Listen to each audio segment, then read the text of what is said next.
Morning guys, welcome to my new vlog. आणि आता आज आहे रविवार आणि आज मॅची तर जायला निघलेलो. जाऊ बघा आला आणि ते गाडीच्या खाली बसला. आता जाऊ कसं इकडे त्याला सोडून निसता पायाच्या मधीन मधीन. हा जा गेला, आता नाही येणार. ये उठ आहे भाब्या, उठ. व्हॅनला पुढं राहा. तिथं 12 कोसावर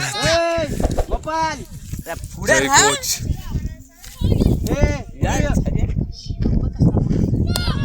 आग लागली, नो टाकते त्या ब आया आया.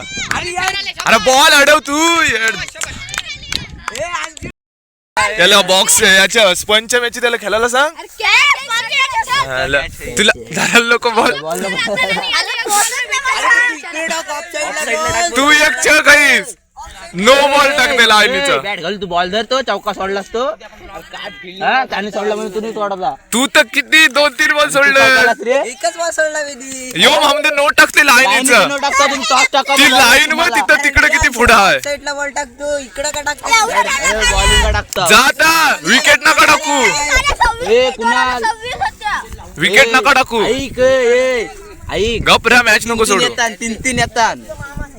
पायाचा तो बॉल पाटणा टाकते तरी पायाच्या लाईनचं नो. पायाचं नो टाकते.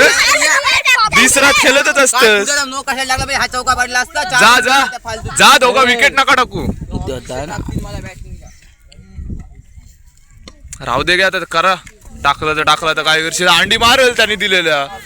काही नाही बॅटिंग. 10वी पर्यंतच्या मॅची ना 10वीचा प्लेअर खेळून हारलो तुम्ही. जय तू पण खेळत होतास ना, खेळला ना. आम्ही नाही गप खोट्या, हाफ पॅन्टीवर येऊन खेळलास. तर बघा गावातून आलो मॅच खेळून हारून आणि आलो आता बोरा पाडायला. जाम आली ना आमच्या शेतातच आहे ही बोर. ती बघ कसली पडताना. राहू दे ते एकटू नंतर आधी पाडा. आया टकलन पडली.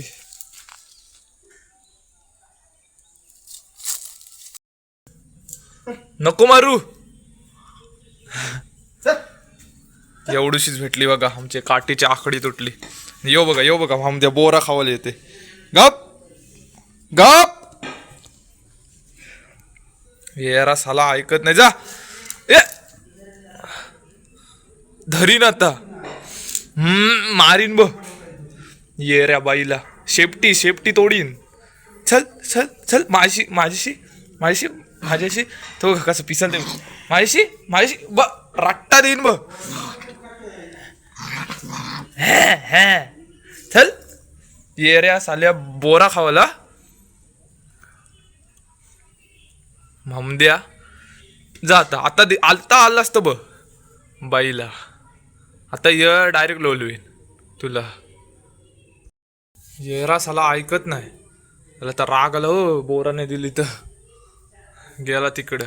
ये बोरा घे, डायरेक्ट रट्टवीन. चल नोबड्या. बोरा कुठला कुत्रा खात, यो चकच कुत्रा आहे जरासा. ये घे घे घे ये घे घे घे चल चल ते उचल. घे घे घे घे घे घे घे घे घे घे. बघा राग बघा कसला आलाय त्याला. साडी बघा खाते. खा खा खा. तर राग आला येऊ त्याला, इथं नाही येऊन देत म्हणून. बघा याची मस्ती बघा.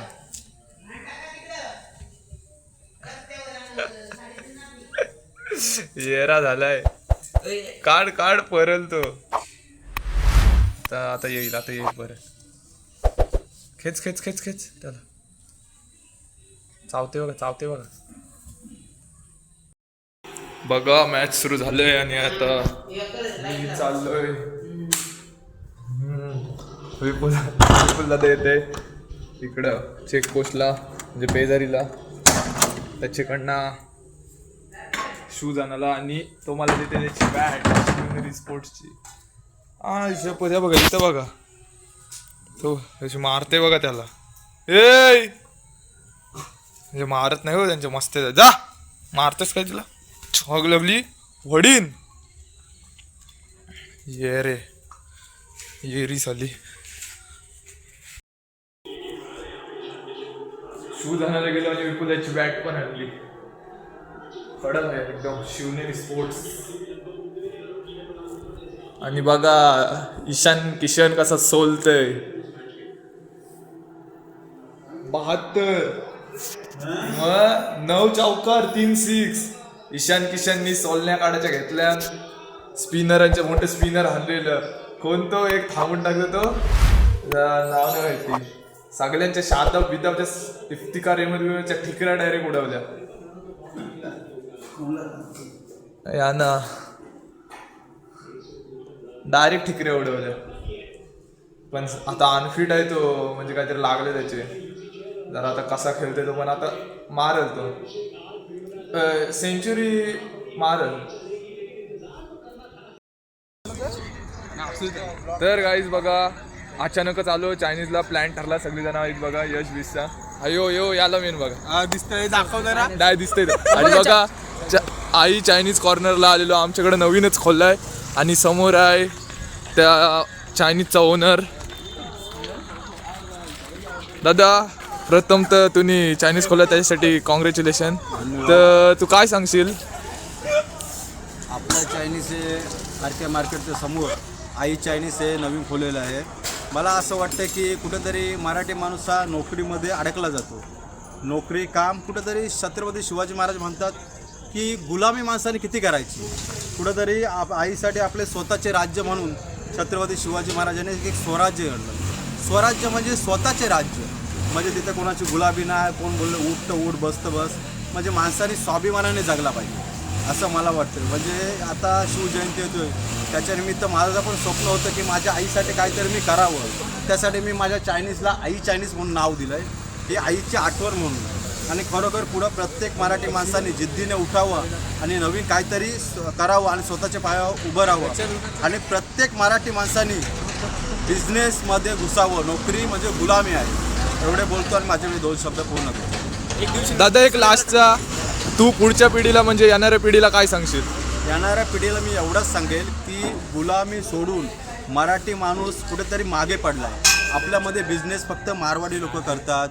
बाहेरचे लोक येऊन बिझनेस करतात. मग आपण कोणाच्या हाताखाली मराठी माणसाने गुलामगिरी न करता स्वतःचे अस्तित्व निर्माण करावं असं मला तरी वाटतोय. आणि पुढच्या पिढीने बिझनेस करावं एवढेच मी पुढच्या पिढीला सांगू शकतो. तर गाईज मला दादाचा जोश आणि उत्साह बघून असं वाटतंय एक दिवशी दादा सुरेखा हॉटेलला टक्कर देणार 100%. तर ॲड्रेस सांग. आई चायनीज आपला आरके मार्केटच्या समोर पांडवा देवीच्या मध्ये आहे. नक्कीच या भेट द्या. आई चायनीज खरा टेस्ट म्हणाल बेस्ट.